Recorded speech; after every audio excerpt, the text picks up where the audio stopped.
e traga para cá, traga para mim. Se alguém perguntar por que vocês estão soltando o jumentinho, vocês respondam: Deus precisa dele. Os enviados partiram e encontraram tudo que Jesus havia falado. Quando estavam soltando o jumentinho, os donos perguntaram: por que vocês estão soltando o jumentinho? Eles responderam: porque Deus precisa dele. Então, levaram o jumentinho até Jesus e, colocando capas sobre o ombro, sobre o jumentinho, ajudaram Jesus a montar. Então, Jesus caminhava, o povo estendia suas capas na caminho, chegando mais perto, próximo do Monte das Oliveiras, descendo do Monte das Oliveiras, toda a multidão dos discípulos começou a louvar alegremente a Deus em voz alta, e dizendo assim: bendito que vem em nome do Senhor, haja paz na terra, e glória a Deus nas alturas. Alguns fariseus estavam lá, disseram para Jesus, no meio da multidão: manda esse povo calar a boca. Manda esse povo calar a boca. E Jesus então respondeu: eu digo para vocês, se eles se calarem, as pedras falarão. Palavra da salvação.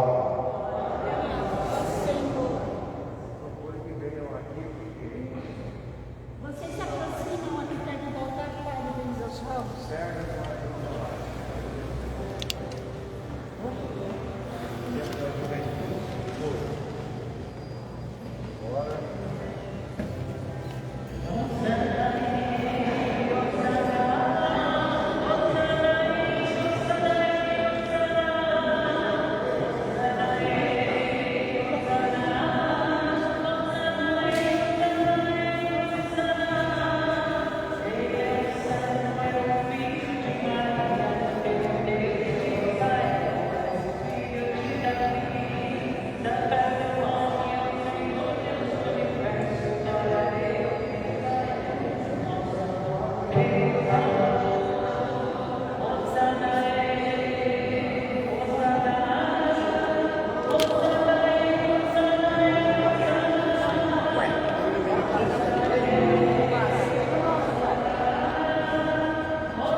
Oremos.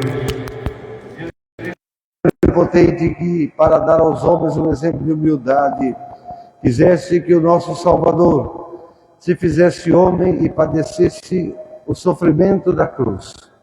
Fazei que sigamos sempre os ensinamentos da paixão de Jesus, para merecermos tomar parte na glória da sua ressurreição.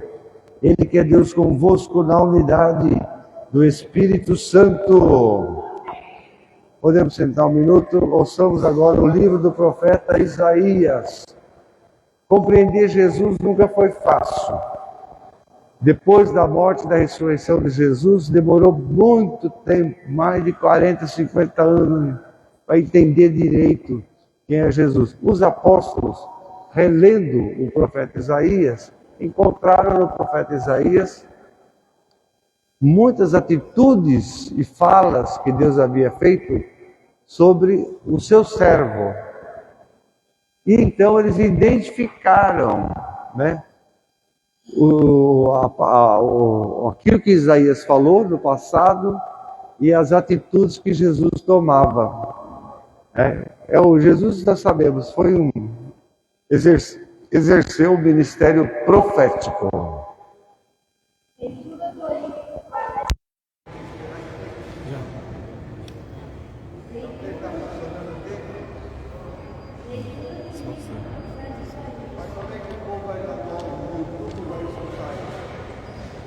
Do Arson. Ah, então coloca nele. Isso. Ligar lá o negócio. Leitura do livro do profeta Isaías. O Senhor deu-me língua adestrada, para que eu saiba dizer palavras de conforto à pessoa abatida. Ela me desperta cada manhã e me exercita o ouvido. Para prestar atenção como um discípulo, o Senhor abriu-me os ouvidos. Não lhe resisti nem voltei atrás. Ofereci as costas para me baterem e as faces para me arrancarem a barba. Não desviei o rosto de bofetões e cusparadas, mas o Senhor Deus é meu auxiliador. Por isso não me deixei abater o ânimo. Conservei o rosto impassível como pedra, porque sei que não sairei humilhado. Palavra do Senhor.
Leitura da Carta de São Paulo aos Filipenses.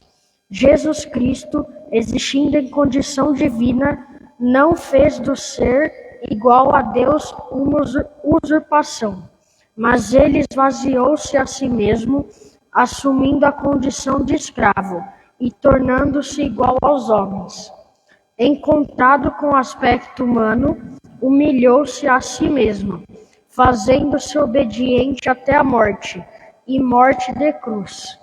Por isso, Deus o exaltou acima de tudo e lhe deu o nome que está acima de todo nome. Assim, ao nome de Jesus, todo o joelho se dobre no céu, na terra e abaixo da terra, e toda a língua proclame: Jesus Cristo é o Senhor, para a glória de Deus Pai. Palavra do Senhor.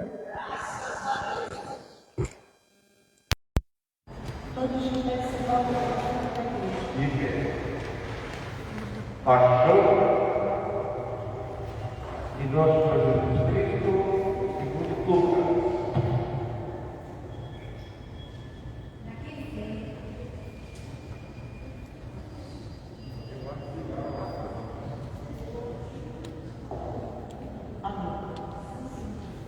Naquele tempo, toda a multidão se levantou e levou Jesus a Pilatos. Começaram então a acusá-lo, dizendo: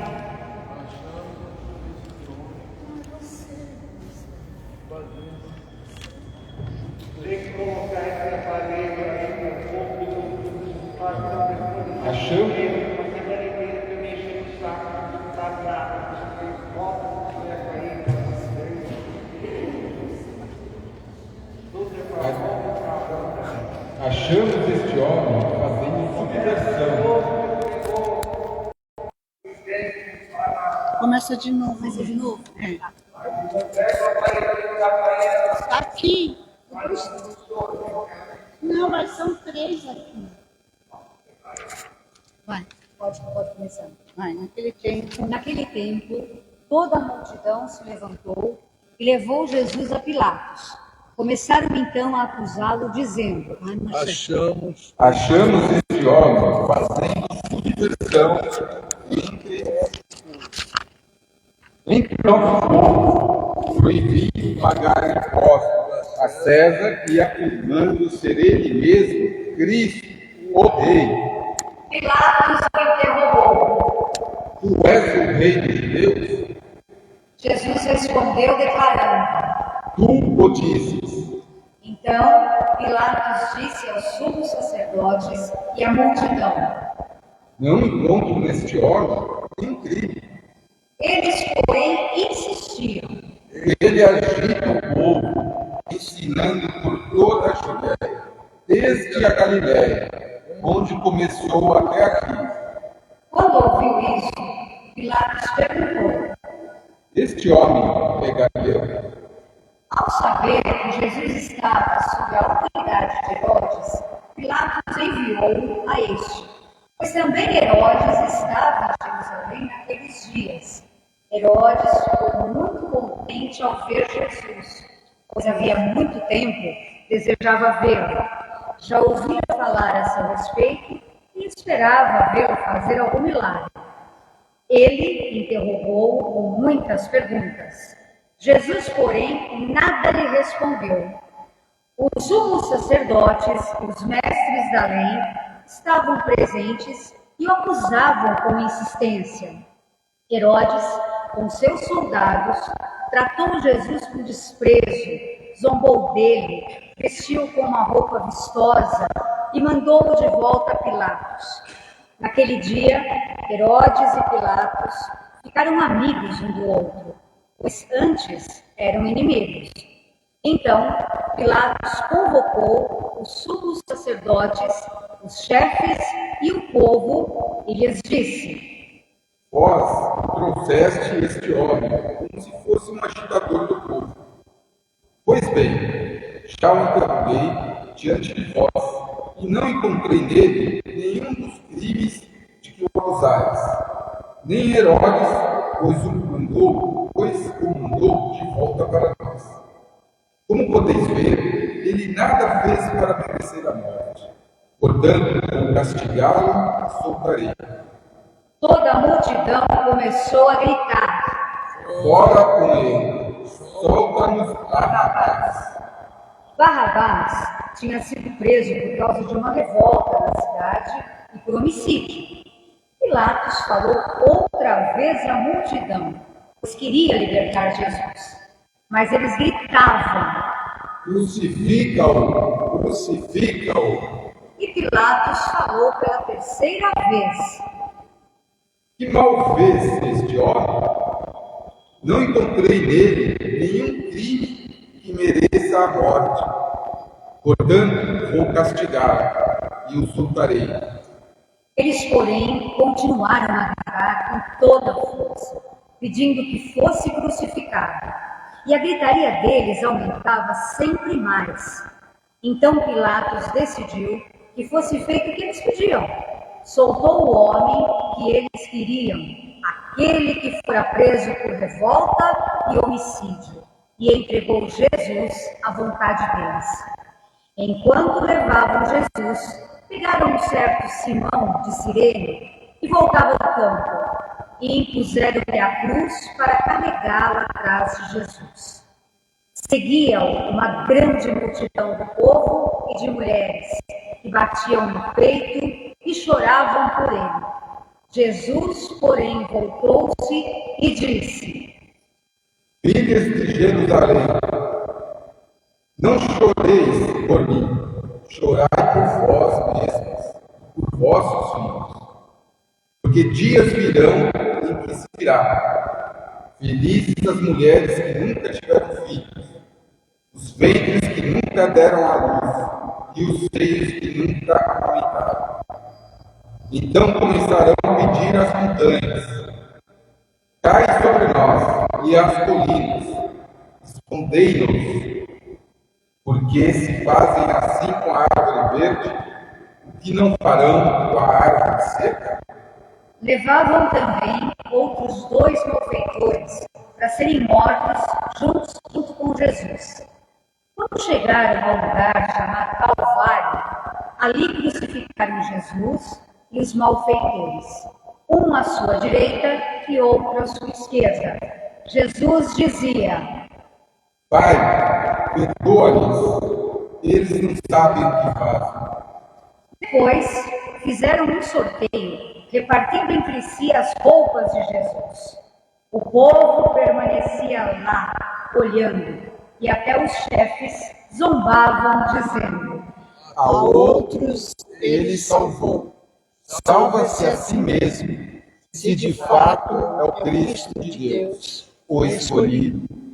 Os soldados também caçoavam dele, aproximavam-se, ofereciam-lhe vinagre e diziam: Se és o rei dos judeus, salva-te a ti mesmo. Acima dele havia um letreiro: Este é o Rei de Deus. Um dos malfeitores crucificados o insultava, dizendo: Tu não és o Cristo? Salva-te a ti mesmo e a nós. Mas o outro o repreendeu, dizendo: Nem sequer temes a Deus? Tu que sofres a mesma condenação? Para nós é justo, porque estamos recebendo o que merecemos. Mas ele não fez nada de mal. E acrescentou: Jesus, lembra-te de mim quando entrares no teu reinado. Jesus lhe respondeu: Em verdade eu te digo, ainda hoje estará comigo no paraíso. Já não era mais ou menos meio-dia, e uma escuridão cobriu toda a terra, até as 3 horas da tarde, pois o sol parou de brilhar.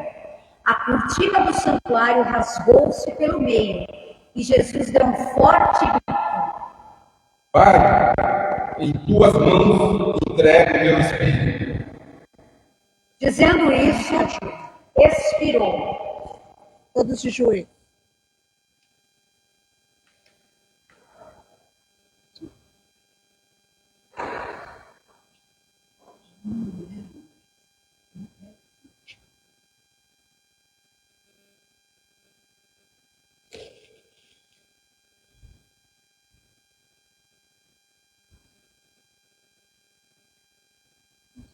O oficial do exército romano viu o que acontecera e glorificou a Deus, dizendo: De fato, este homem era justo. E as multidões que tinham acorrido para assistir viram o que havia acontecido e voltaram para casa, batendo no peito. Todos os conhecidos de Jesus, bem como as mulheres que o acompanhavam desde a Galileia, ficaram à distância, olhando essas coisas. Palavra da salvação.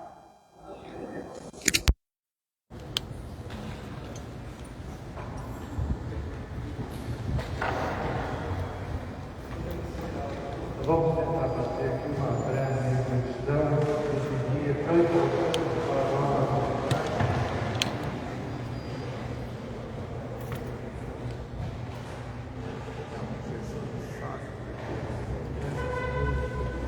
Essas tecnologias são muito boas,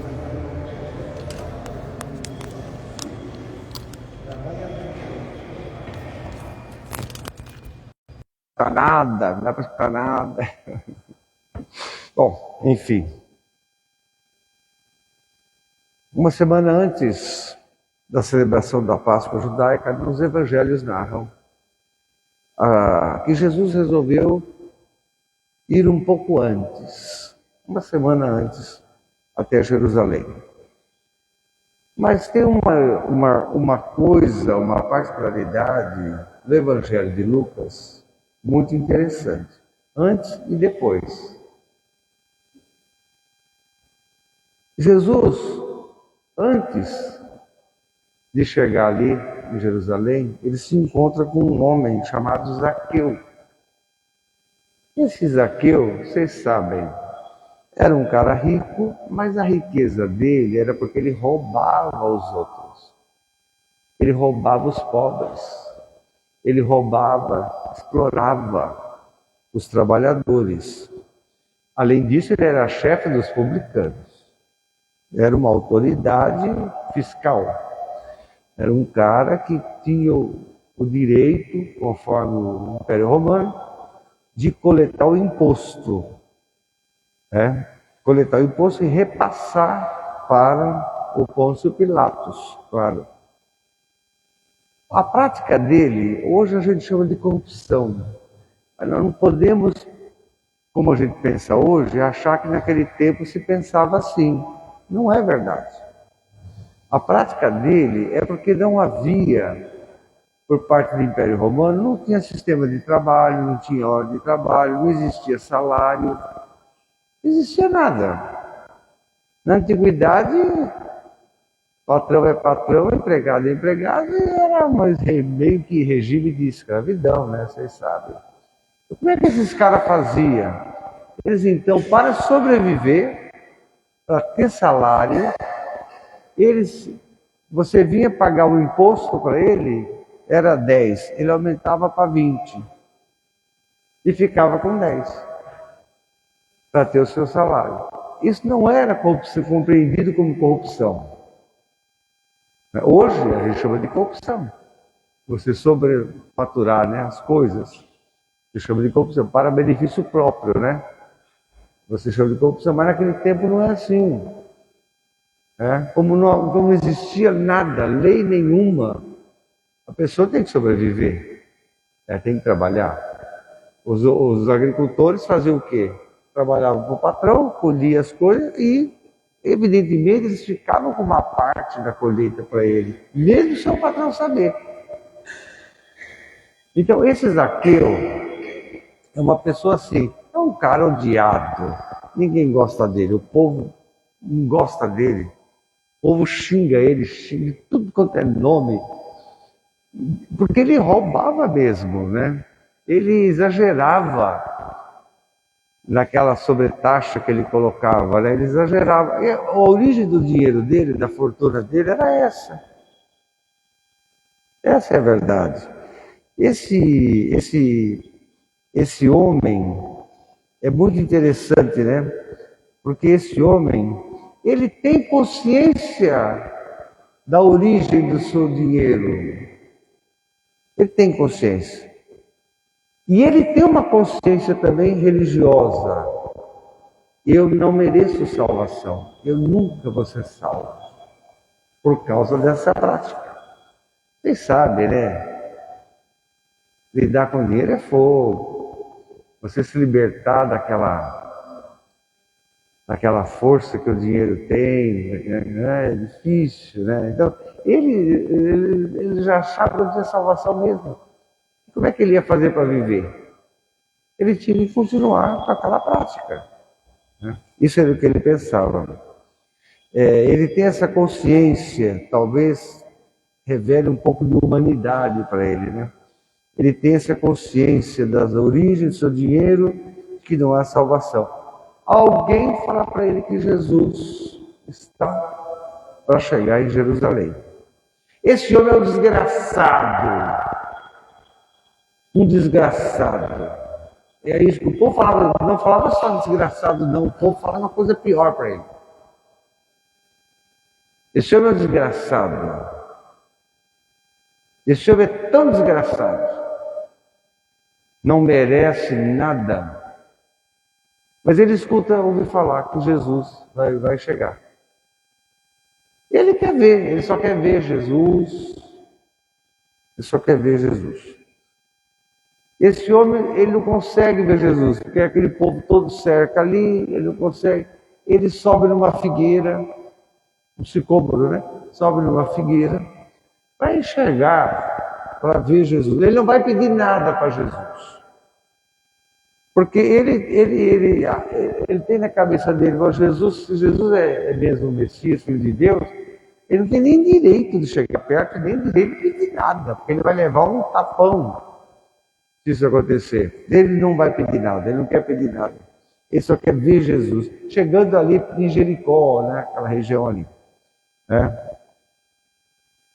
No plano de Lucas é interessante, né? Quando você vê o texto do Evangelho, você percebe, o Zaqueu, ele sobe numa árvore, quer dizer, ele fica acima no plano, ele fica acima das outras pessoas, para ver Jesus. E o interessante é que pela primeira vez no Evangelho de Lucas, Jesus tem que olhar para cima. É Jesus que olha para cima e vê o Zaqueu. Jesus notou o Zaqueu. Jesus ficou comovido com a atitude dele. Que trabalho que esse homem teve para conseguir ver Jesus. Só isso. Vocês sabem, né? O esforço que ele faz, a situação dele moralmente, né? Ninguém gostaria de ter uma pessoa dessa por perto, por companhia, né? Não dá. Ele desafia todo mundo. Ele sobe naquela árvore, ele tem problema físico também. Ele sobe naquela árvore. Com esse esforço, eu já falei para vocês. Deus não gosta de muita facilidade, não. Impressionante. Deus repara bem no esforço que a gente faz. Deus repara bem nas coisas, no sacrifício, às vezes, que a gente tem que fazer para manter a fé, para participar da igreja, tantas coisas.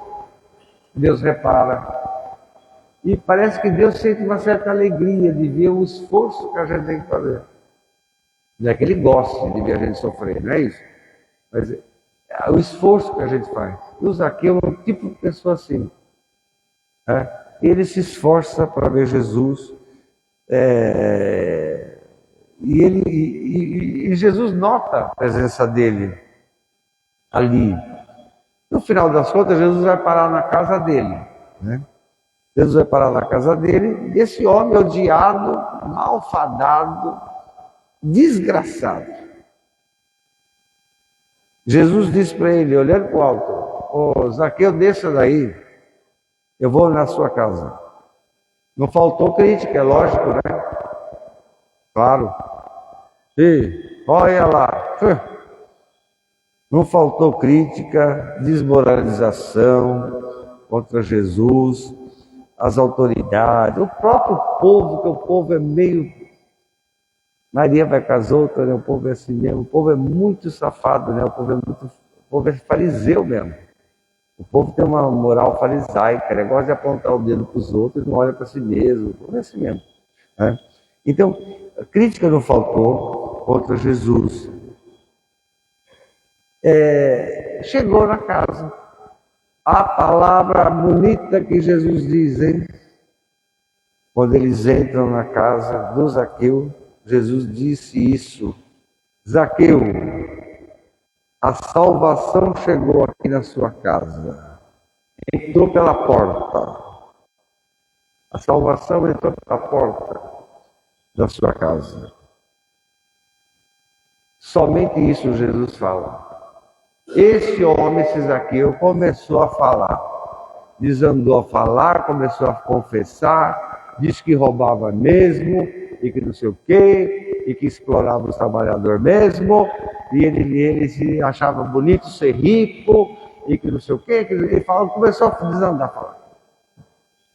Impressionante. É um ato penitencial sem fim, assim, né? Começou a falar. Disse tudo isso para Jesus. Mas o que me incomoda ele, como é que eu vou fazer para ser salvo? Ele não está preocupado mais. Ele quer ser salvo. Ele sabe que não tem chance. A lei de Moisés não permite salvação para ele. Nada. Ele quer ser salvo. Então, Jesus nem cobra nada dele. Talvez Jesus foi lá só para jantar mesmo. Entende? Mas ele diz para Jesus: eu sou assim, eu sou a pior pessoa desse mundo. Quantas pessoas eu prejudiquei roubando, cobrando a mais um imposto. Graças a Deus os fiscais de hoje não fazem mais isso.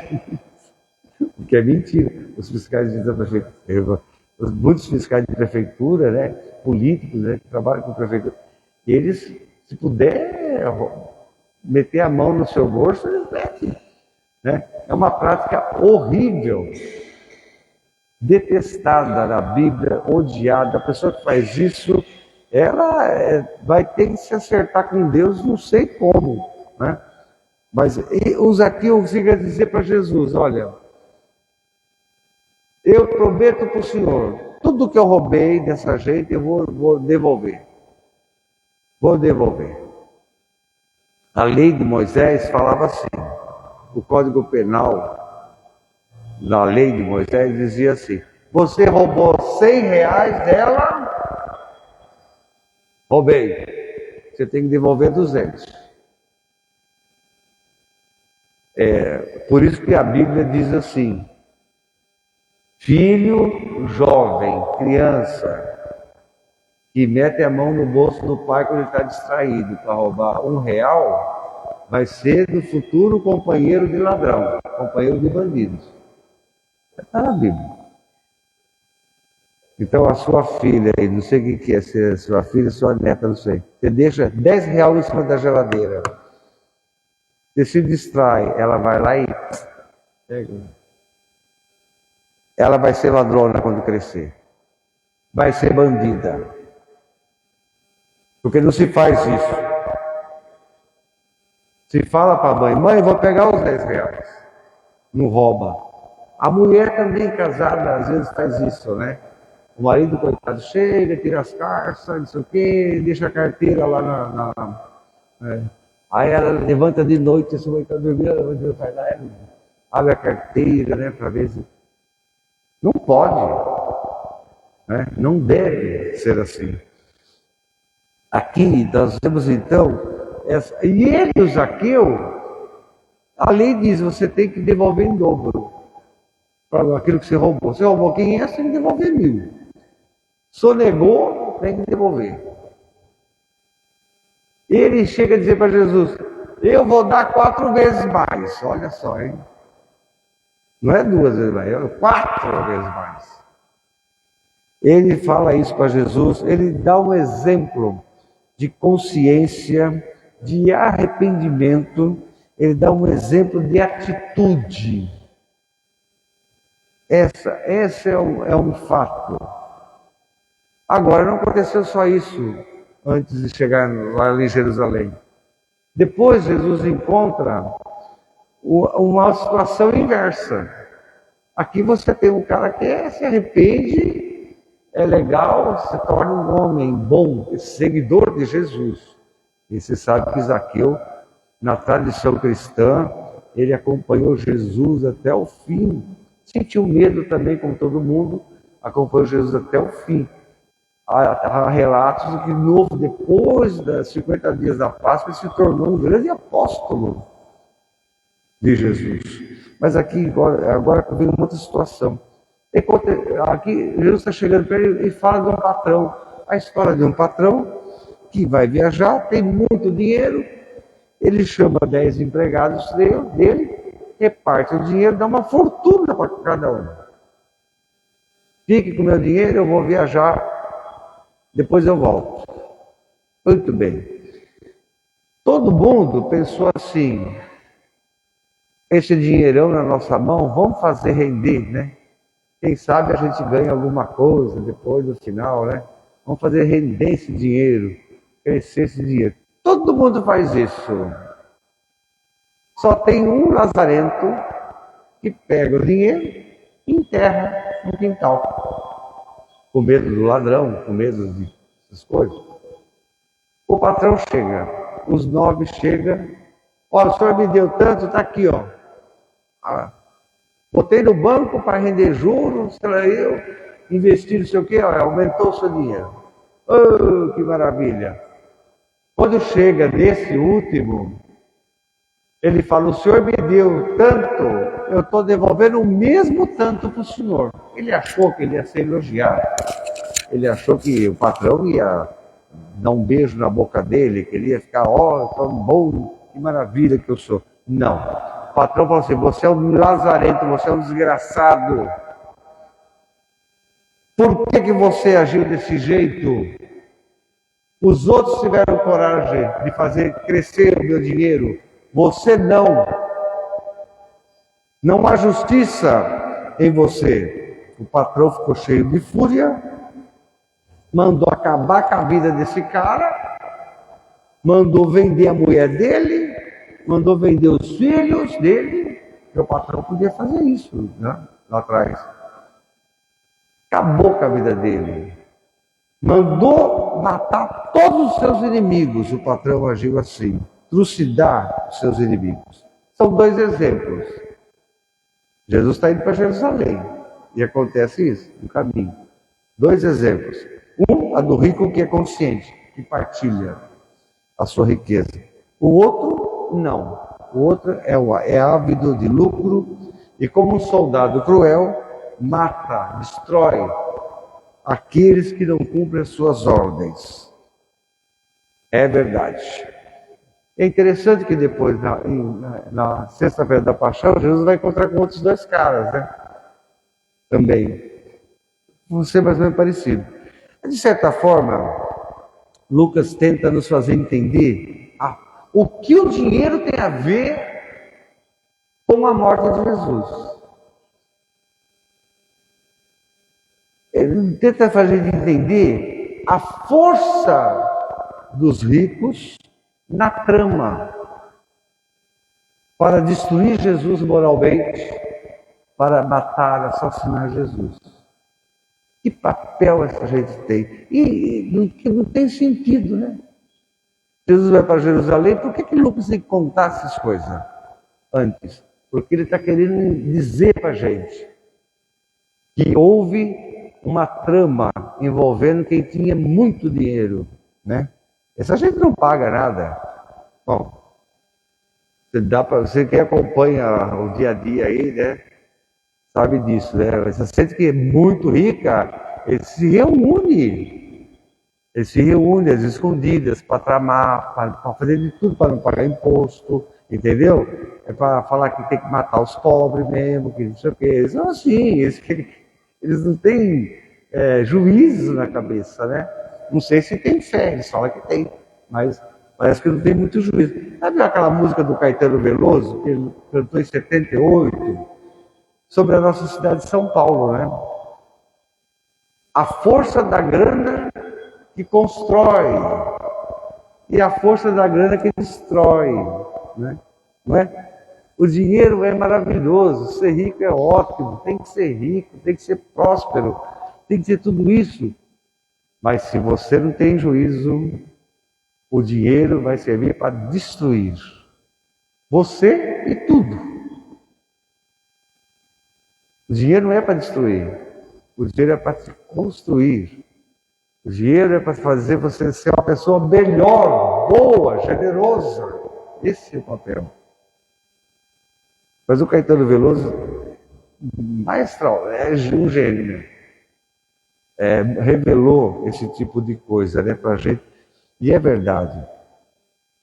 Mesmo sendo recebido por alguns como uma pessoa abençoada, que vem em nome do Senhor, alguns levaram até palmeira de coqueiro lá, né, para saudar Jesus.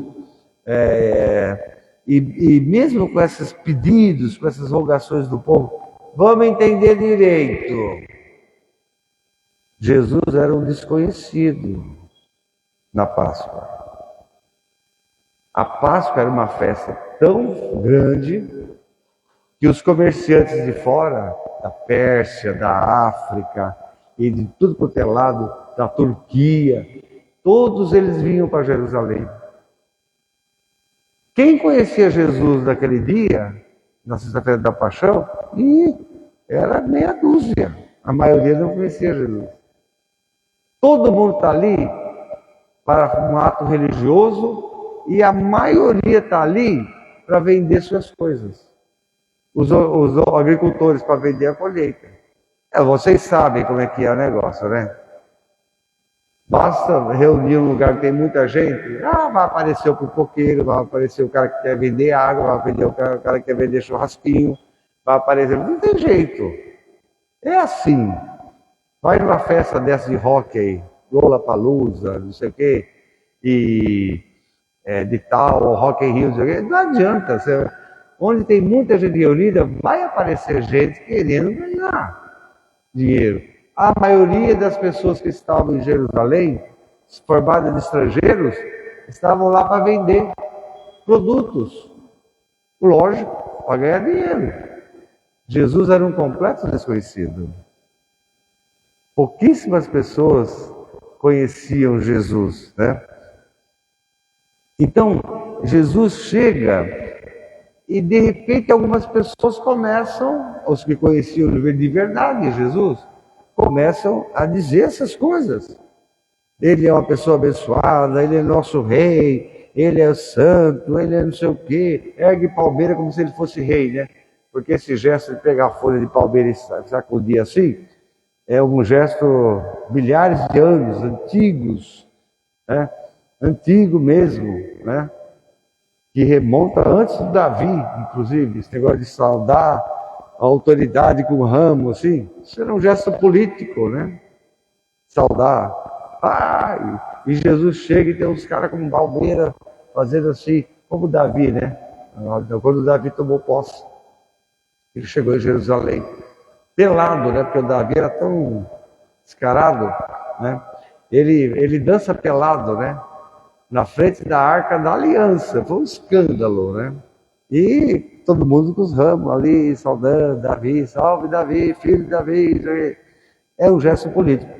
E esse gesto, feito por alguns, não alegra Jesus, né? Interessante. Jesus não fica contente. Ele não alegra Jesus. Jesus, diz Lucas, quando chegou perto de Jerusalém, estava no alto do Monte das Oliveiras, ele olhou para a cidade lá. E diz que Jesus chorou. Jesus disse: Jerusalém, Jerusalém, que mata os profetas e apedreja aqueles que te foram enviados. É como a gente estivesse chegando em São Paulo, né? Cidade grande, massacrante, bonita e horrorosa ao mesmo tempo, né? Você olha para a cidade e diz assim, São Paulo, São Paulo. cidade grande, que mata os inocentes, que mata os pobres, que mata os profetas. É mais ou menos isso, né?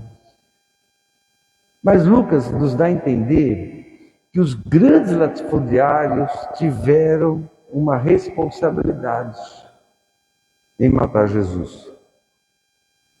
E tiveram. Os seguidores de Jesus vão ser manipulados. O dinheiro maldito, o dinheiro do diabo que essa gente tem,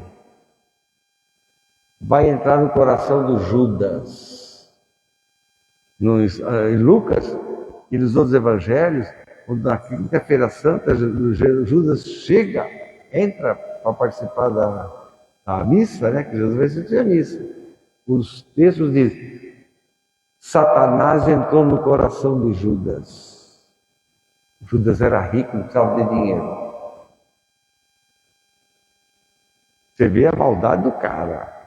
Ele é rico, não precisa de dinheiro. Por que ele vai querer ganhar dinheiro? 33 moedas, para quê? Ele é uma mixaria. Para a família dele e para ele. O cara é ruim. Essa é a verdade, além de ser maluco, né? Em outros sentidos também, né? O dinheiro maldito, o dinheiro do diabo, que tem esse lado da coisa, entra no coração de Judas e vai causar tudo. As instituições sociais vão ser manipuladas no tempo de Jesus. Todos vão ser manipulados. A maioria não conhece Jesus.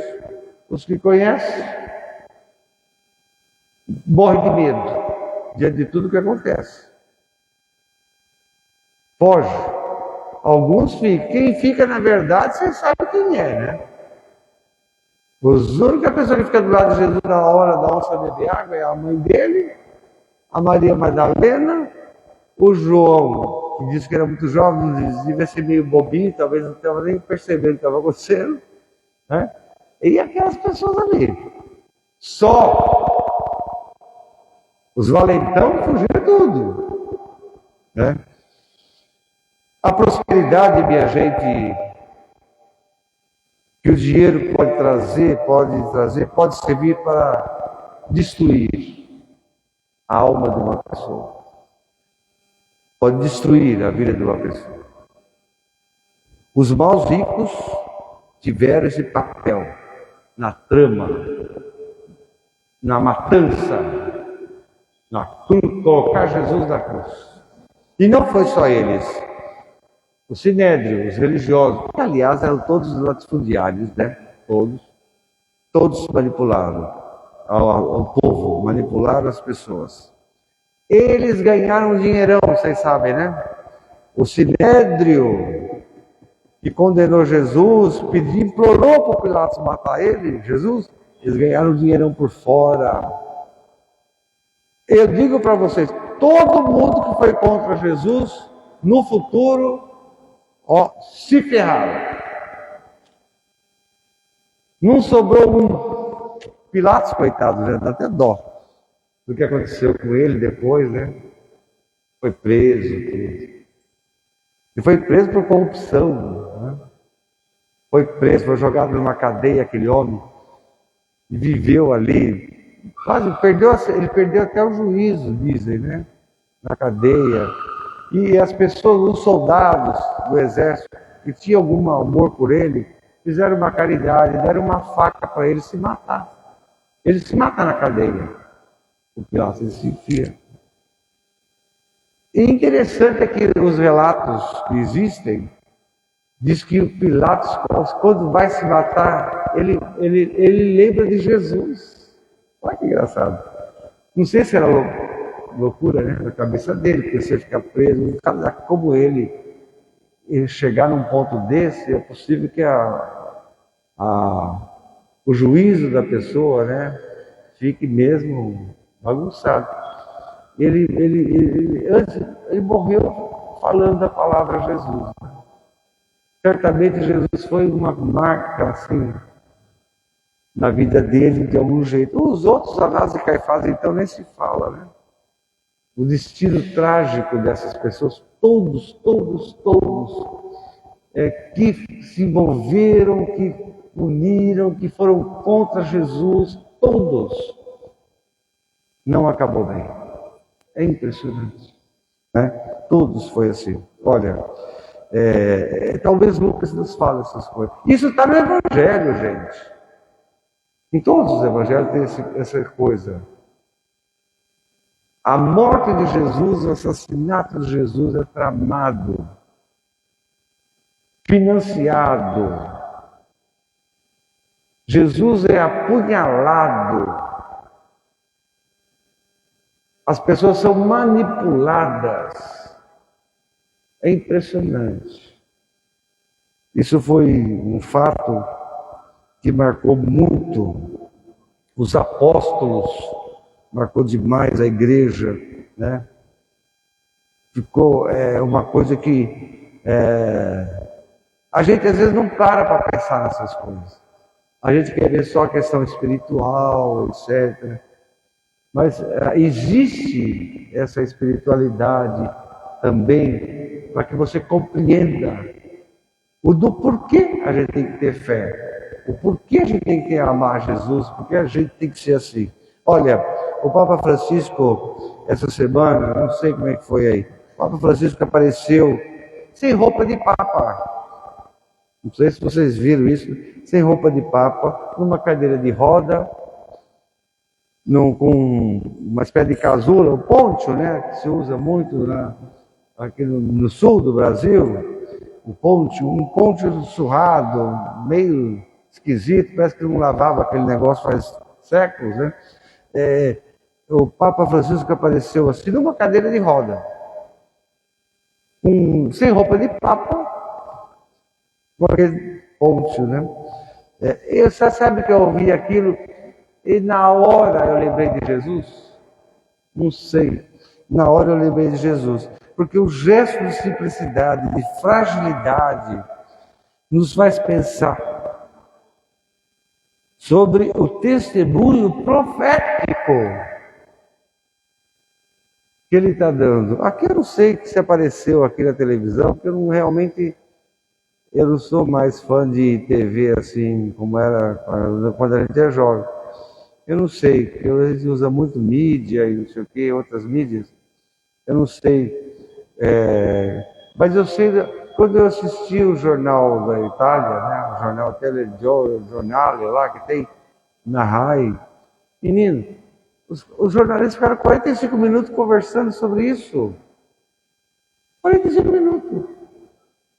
Parece que é o fim do mundo, um Papa. Vai parecer assim.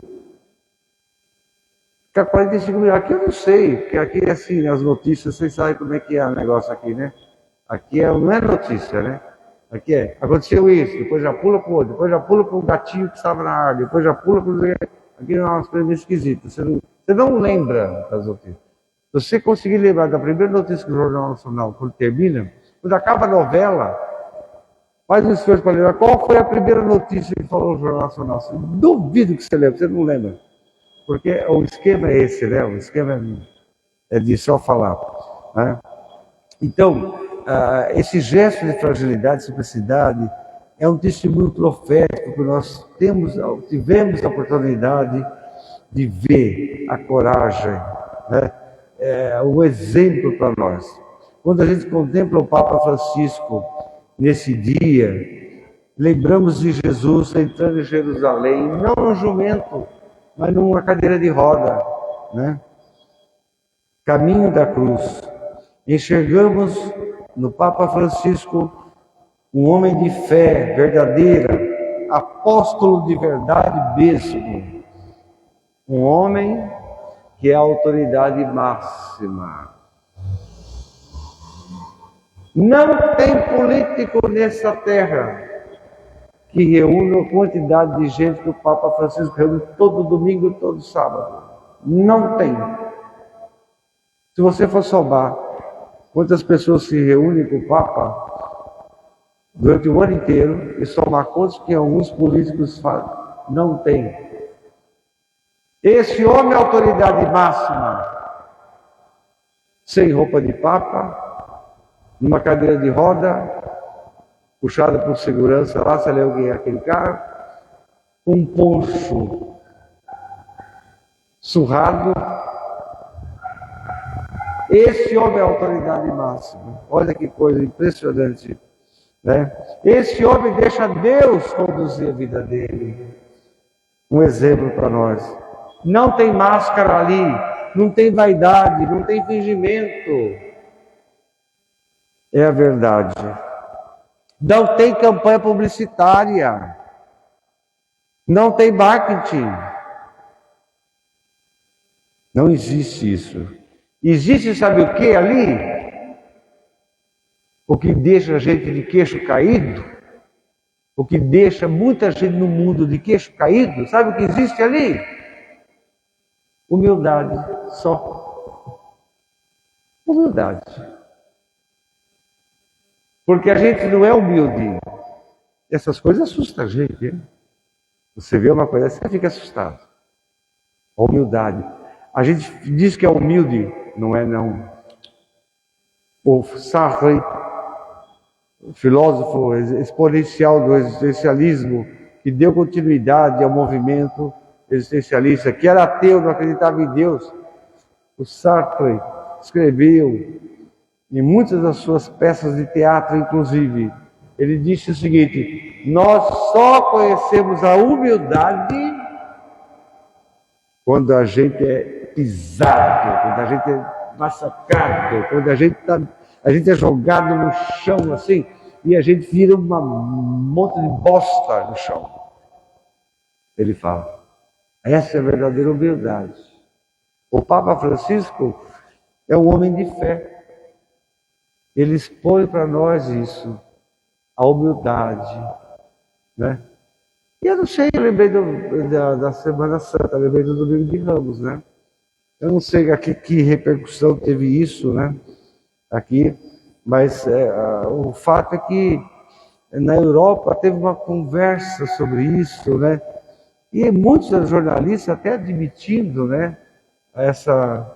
Esse gesto do Papa acolhendo. Bendito seja o Papa Francisco que veio em nome de Deus. Deus faz essas coisas. Hosana nas alturas. Bendito seja o Papa Francisco, que trouxe ao nosso mundo a misericórdia de Deus. Creio em um só Deus, Pai Todo-Poderoso,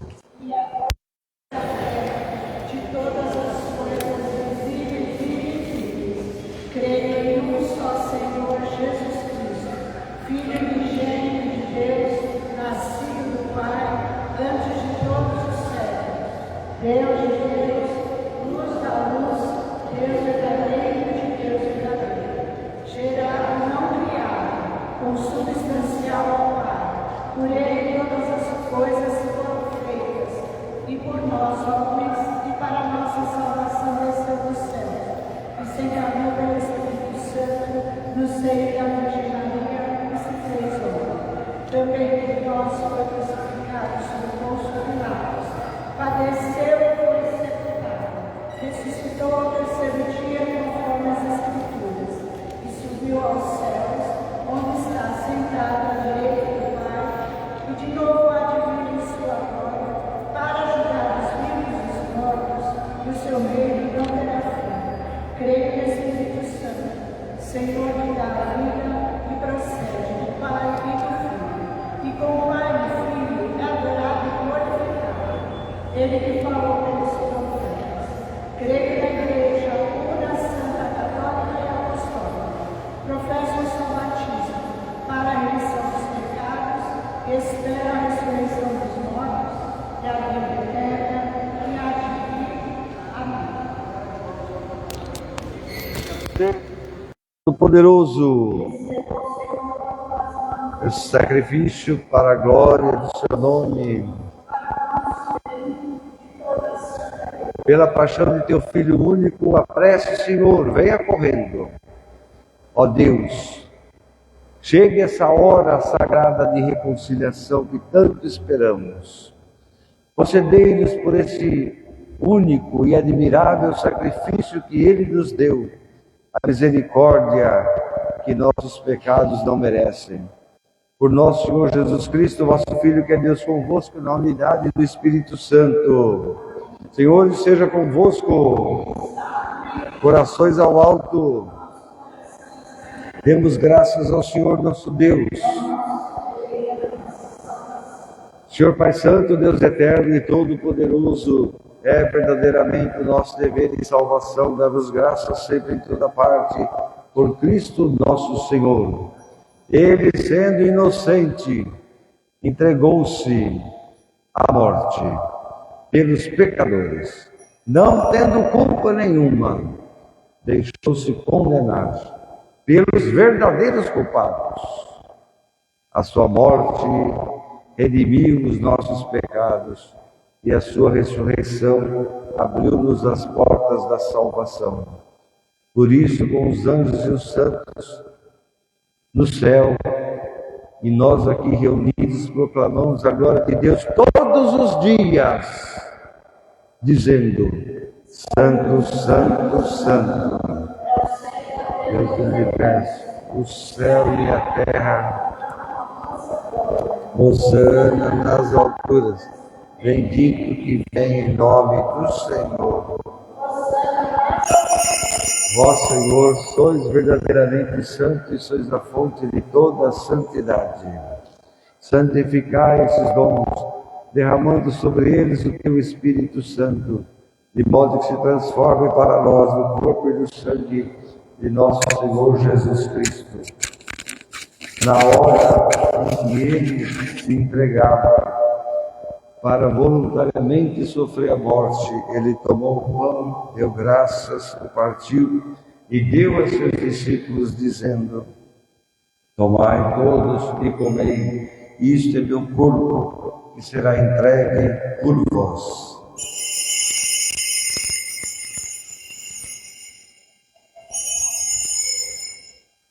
De igual modo, no fim da ceia, ele tomou o cálice e, dando graças, deu a seus discípulos, dizendo: Tomai todos e bebei. Este é o cálice do meu sangue, o sangue da nova e da eterna aliança, que será derramado por vós e por todos para a remissão dos pecados. Fazei isto em memória de mim.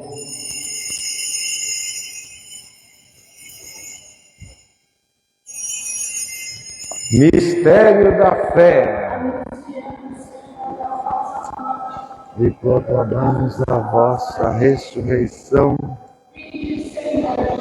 celebrando agora, Senhor, o memorial da morte e da ressurreição de vosso Filho. Nós te agradecemos e te oferecemos o pão da vida e o cálice da salvação, porque o Senhor, de algum jeito, nos chamou para participarmos da missa nesse dia. O Senhor nos admitiu, permitiu que a gente estivesse aqui para melhor te servir esses santos mistérios. Humildemente nós te suplicamos, Senhor, e participando do corpo e do sangue de Jesus, teu Filho, sejamos reunidos pelo Espírito Santo num só corpo. Lembrai-vos, Senhor, da Igreja dispersa por toda a terra, tornai-a perfeita na prática da fé e da caridade, que é isso que importa. Em comunhão com o Papa Francisco, com o nosso bispo da Diocese do Munhaque, também com todos os padres que são responsáveis pelas paróquias no Brasil inteiro, Deus de misericórdia. E que tem, muitos de nós realmente caminhamos com o povo, junto com o povo, e lutamos pelo bem-estar do povo de Deus. E assim, nós, os padres, temos a oportunidade de fé, de praticar a verdadeira fé cristã e a fé católica. Lembrai-vos também, Senhor, dos nossos irmãos que adormeceram na esperança da ressurreição. O Antônio Margarido, a Dona Maria das Dores, o seu José Francisco Ramos, a Dona Alzira, mãe da Salete, a Dona Teresa Romero Valentini, e tantas outras pessoas nossas que a gente tem saudade mesmo, né? E também vamos rezar há de memória, porque o rapaz morreu ontem, né? Parece, faleceu ontem. 16 anos de idade, morreu de câncer, uma judiação, né? Uma coisa assim que muito terrível, né? O chamado Vinícius de Paiva Prado. Depois eu vou ver se eu consigo a foto dele lá e mando para quem está no grupo lá da igreja, mando pra vocês verem. Né? A missa dele, sétimo dia, só no domingo que vem, mas hoje a gente reza para a memória, não em memória, né? Como pede a liturgia da igreja. É isso. Que todos sejam acolhidos na tua casa, recebidos na tua casa, e que o Senhor admita a todos na tua luz e na tua presença. Também, Senhor, pedimos, enfim, que o Senhor tenha misericórdia de nós. Dai-nos a graça de participar na vida eterna com a Virgem Maria, Mãe de Deus, com São José também, com os bem-aventurados apóstolos e todos os santos, que desde o começo do mundo viveram profundamente, intimamente, essa amizade convosco, e eles receberam essa missão de nos ensinar também a te louvar de verdade, sempre olhando para Jesus Cristo, teu Filho. Por Cristo, com Cristo e em Cristo, a vós, Deus Pai Todo-Poderoso, da unidade do Espírito Santo, toda honra e toda glória, agora e para sempre. Safado não veio, né? Faz você então. Vamos lá.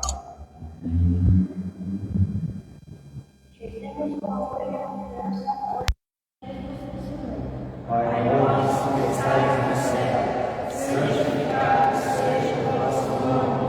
Venha a nós o vosso reino. Seja feita a vossa vontade, assim na terra como no céu. O pão nosso de cada dia nos dai hoje. Perdoai as nossas ofensas, assim como nós perdoamos a quem nos tem ofendido. E não nos deixeis cair em tentação, mas livrai-nos do mal. A paz do Senhor esteja sempre convosco. Que tirais o pecado do mundo.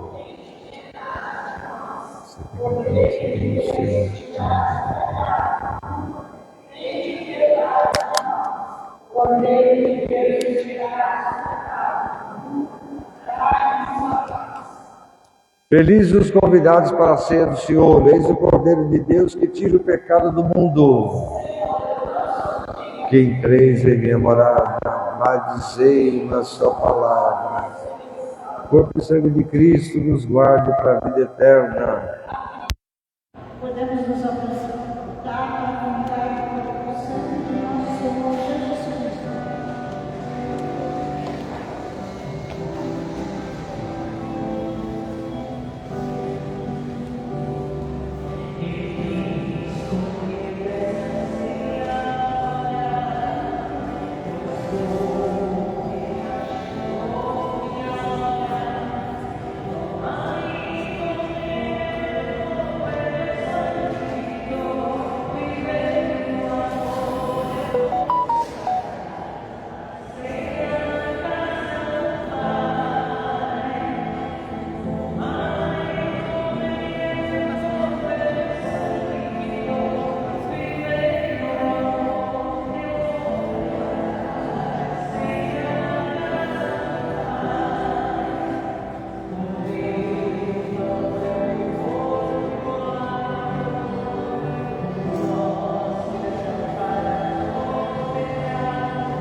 assistindo. Aí sim.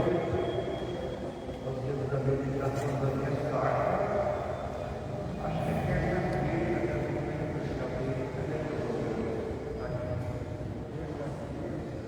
terça-feira, nós temos uma característica de igreja da noite.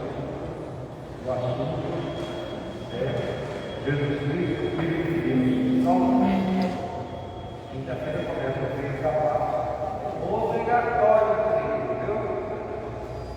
Na paz. Na Semana Santa é obrigatório. Sábado, Santo é obrigatório. Oremos. Nós viemos nesse dono do céu, nosso querido Senhor, amigo pela morte que é o Filho nos fizesse esperar, que a nossa fé nos promete, fazemos para Deus chegar, pela sua ressurreição, as alegrias do bem que nós tanto queremos construir neste mundo. Por Cristo, nosso Senhor. Amém.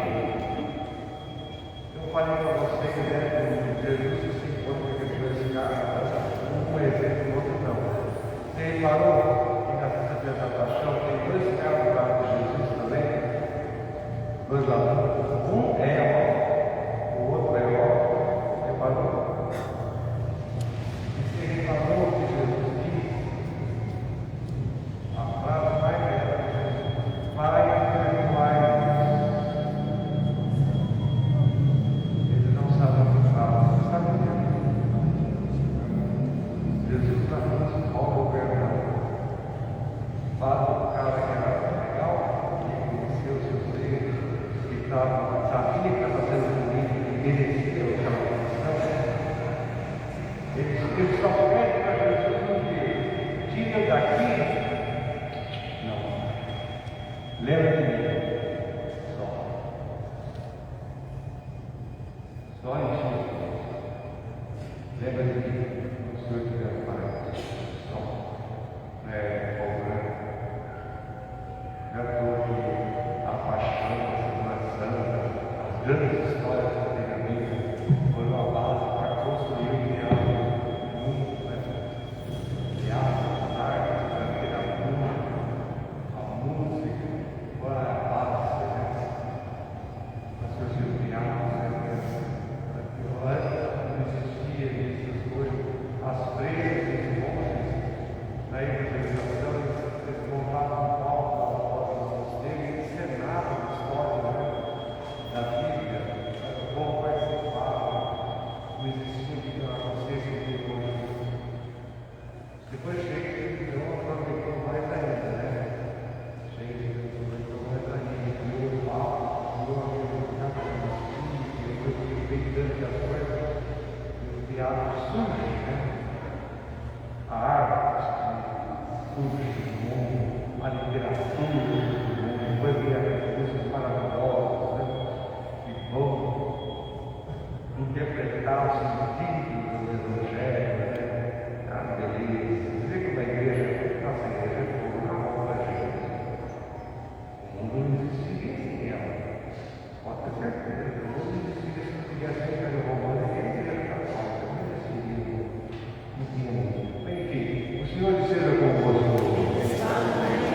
Deus Pai misericórdia, que da paixão de Jesus, teu Filho, nos deu a maior prova de amor, nos conceda pela tua dedicação, pela nossa dedicação, que temos a Deus e o amor ao próximo, o dono e Pai da tua bênção.